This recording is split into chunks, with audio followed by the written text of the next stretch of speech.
When we read ancient books, like the Bible, we tend to just accept things like chapter numbers as part of the original text. But what if I told you that in the book of Ezekiel, a simple chapter break, something added centuries later, is actually hiding one of the most powerful and empathetic stories in the entire book? What if those divisions we take for granted actually split a single, brilliant argument right down the middle? Well, that's exactly what's going on between Ezekiel chapters 35 and 36. They aren't two separate thoughts, they're two sides of the very same coin. And once you see them together, it changes everything. So here's how they work together, and it's pretty cool. Think of it like a traffic light. Chapter 35 is this giant flashing red light, a message of stop for Israel's bitter enemy, the nation of Edom. And that red light is precisely what confirms the green light in chapter 36, the message of go for Israel's future. You really can't get the full picture of one without the other.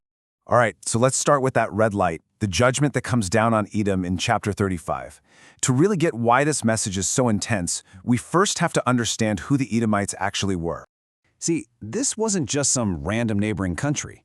The Edomites were considered Israel's brother nation.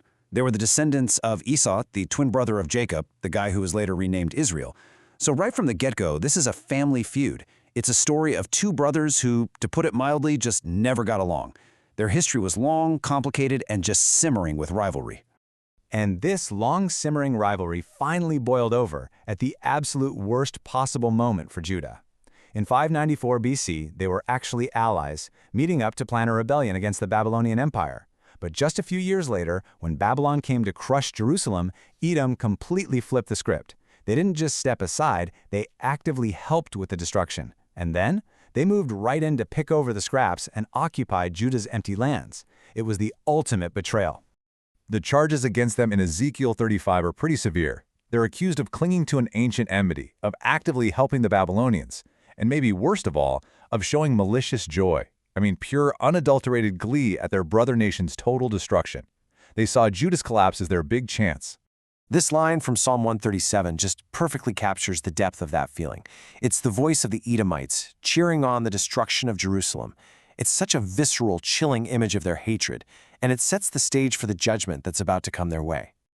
So that's the red light. Now let's flip over to the other side of the story and see how it all connects. The green light of promise for Israel in chapter 36. This is where the sheer genius of putting these two chapters side by side really shines. Now this is absolutely crucial. The hope given to Israel is not something they earned. Not at all. They had just been judged for their own failures. This promise of restoration is an act of pure grace. It's a gift handed to a defeated, humiliated, and exiled people, not some reward for good behavior. But it's so much more than just a generic promise that things will get better. The promise to Israel is a direct, point-by-point reversal of the judgment against Edom. Every single curse on Edom gets flipped into a blessing for Israel. The tables are about to be turned big time. And this is where we see the two chapters just snap together like puzzle pieces. For every action, there's an equal and opposite reaction. First, just look at the land itself. Edom's territory is told, "You shall become a desolation." But to the mountains of Israel, God promises, "You shall shoot out your branches and yield your fruit." It's a perfect flip. One land becomes empty, the other becomes fruitful. Next up, the question of ownership. Edom arrogantly boasted, "These two nations shall be mine." The divine response is a direct counterpromise spoken to the land of Israel. "My people Israel shall possess you." The attempted theft isn't just stopped, it's completely reversed. But here's where it gets really profound. The text goes beyond just the physical loss of land and life. It dives into something deeper, what some call subjective grief. This isn't just about losing your home, it's about the humiliation, the slander, the shame, and the mockery you have to endure from your enemies after you've already lost everything. And this is truly the heart of the message. By judging Edom specifically for their insults and their contempt, God is telling the exiles, "I see your humiliation, I hear their mockery, and I am validating your pain." It's this incredibly empathetic moment showing that God is on their side, not just politically, but emotionally.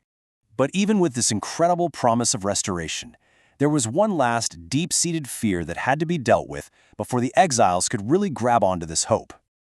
You'd think after hearing all that, the exiles would be packing their bags, right? But there was a problem.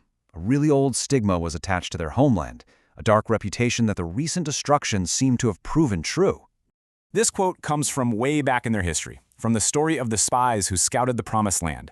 Their fearful report claimed it was a land that devours its inhabitants. Now, imagine you're in exile. You've just watched your nation get devoured by war, famine, and deportation. That old slur suddenly feels terrifyingly true. Why on earth would you go back to a land that destroys its own people? And that's when God delivers the final, powerful assurance. He confronts this ancient fear head-on and formally cancels it. He promises the land will no longer devour people.